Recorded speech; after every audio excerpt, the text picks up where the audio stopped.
बाबर कादरी साहब, हिंदू मुसलमान पे बात नहीं करनी है, हमें खत्म हो गई बात। मुझे एक बात कहनी है प्लीज। प्रवक्ता राजीव त्यागी, लोग आते हैं, देखिए बाबर कादरी अभी भी ये बात कर रहे हैं कि देश के ना तो उनको संविधान पे मुझे लगता है भरोसा है, न देश की सेना पे भरोसा है, और न देश के आवाम पे भरोसा है, जिस तरह की बात को कर रहे हैं।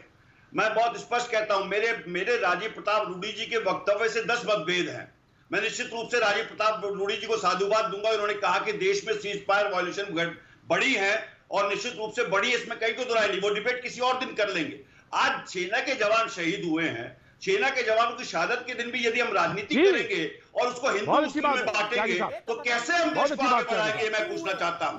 देश की सरकार की नीतियों की आलोचना मैं करूंगा, हर बात करूंगा, लेकिन देश की सेना की जहां बात आएगी, आतंकवाद की जहां बात आएगी, देश के शहीदों की जहां बात आएगी, मैं निश्चित रूप से अपने देश के साथ खड़ा हो जाऊंगा और उस बड़ी से बड़ी कुर्बानी देने के लिए तैयार हो जाऊंगा। इस पे कोई राजनीति नहीं होनी चाहिए देश की सेना पे, देश के शहीदों ठीक है त्यागी साहब, ठीक है डॉक्टर अजय, राजनीति नहीं होनी चाहिए। डॉक्टर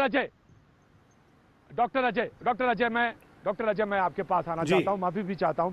डॉक्टर अजय, दरअसल देश के सामने बहुत बड़ी परेशानियां हैं, समस्या है, देश पूरी दुनिया इस समस्या से, कोरोना से जूझ रही है, क्योंकि आप डॉक्टर भी हैं, बाय प्रोफेशन भी हैं, लोगों को तमाम सारे सवाल हैं, कम्युनिटी स्प्रेड से लेकर तमाम सारे विपक्ष के भी तमाम जर्नलिस्ट भी जानना चाहते हैं। और आज का दिन सबसे दुखद दिन है। एक तरफ तो हम अपने शहीदों को देख रहे हैं, नमन कर रहे हैं, और एक तरफ जो आम नागरिक है उसकी चपेट में आ रहा है। 195 की आज आंकड़ा है 24 घंटे के अंदर।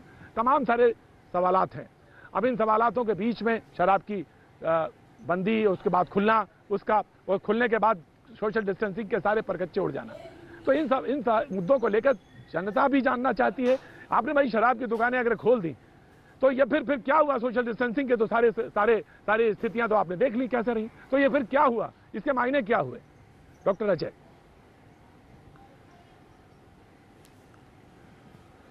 देखिए प्रतीक, मेरा बड़ा स्पष्ट मानना है कि थर्ड लॉकडाउन अब हम लोग शुरू कर चुके हैं, और केंद्र सरकार, मिनिस्ट्री ऑफ होम अफेयर्स ने गाइडलाइंस दी कि किन किन चीज़ों को खोला जाएगा।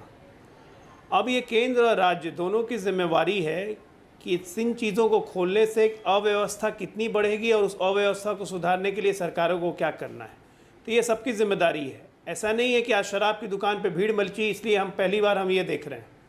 24 मार्च को जब लॉकडाउन प्रधानमंत्री जी ने घोषित किया था, आपको याद होगा, 5 मिनट के बाद इसी तरह से किराना की दुकान और सब्जियों की दुकान में लोगों की मारामारी मच गई थी, टॉयलेट पेपर तक गायब हो गए थे।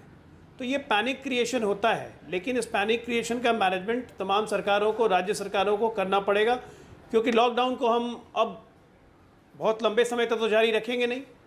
कल को आप एयरपोर्ट भी खोलेंगे, कल को आप रेलवे स्टेशन भी खोलेंगे, कल को आप मेट्रो भी खोलेंगे, भीड़ वहाँ भी होगी। तो लोगों को भी अपनी जिम्मेदारी समझनी पड़ेगी, एक सोशल डिस्टेंसिंग मेंटेन करना होगा। कोरोना के साथ अभी हमें रहना है 5-6 महीने, जब तक वैक्सीन नहीं आ जाता है। तो ये कलेक्टिव रिस्पॉन्सिबिलिटी है राज्य सरकार और केंद्र सरकार दोनों की।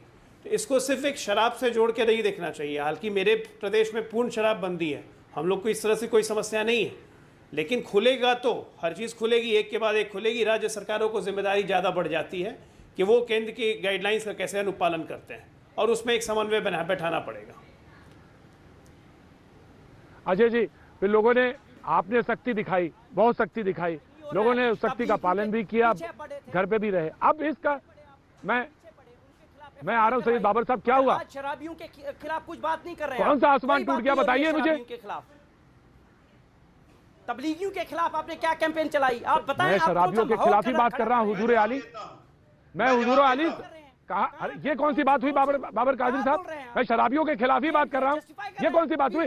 अपोजिशन के स्पोक पर्सन बैठे हैं कांग्रेस के, वो पूछेंगे ना। बोल रहे हैं नॉर्मल है, ये बोल रहे हैं नॉर्मल है। क्या नॉर्मल है? मैंने क्या कहा नॉर्मल है? किसने कहा नॉर्मल है? कादरी साहब, किसने कहा नॉर्मल है?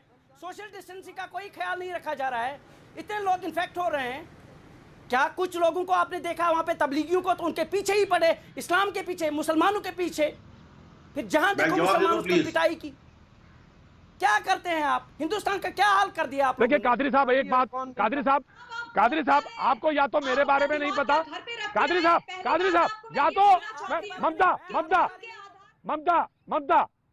मैं आ रहा हूँ, राजीव जी आ रहा हूँ। कादरी साहब, या तो आपको मेरे बारे में नहीं पता, या भैया जी कहेंगे इस प्रोग्राम के बारे में नहीं पता नहीं।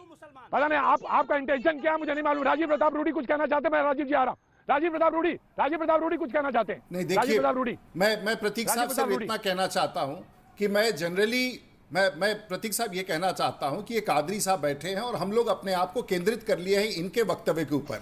मेरा सिर्फ इनसे यही आपको बताना है कि ये कश्मीर के वकील हैं, विश्वविद्यालय के राजनीति में आतंक बढ़वाने का काम करते हैं और 2016 में इनको पाकिस्तान के चीफ जस्टिस ने शील्ड ऑफ ऑनर दिया। तो इनकी लॉयल्टी कहाँ है, इनका सम्मान कहाँ है, इनका दिल कहाँ है, ये इस पूरे भारतवर्ष को पता होना चाहिए इस चैनल में कि ये व्यक्ति कौन है और हम लोग इनसे जवाब लेकर के अपना केंद्रित उत्तर ना करें।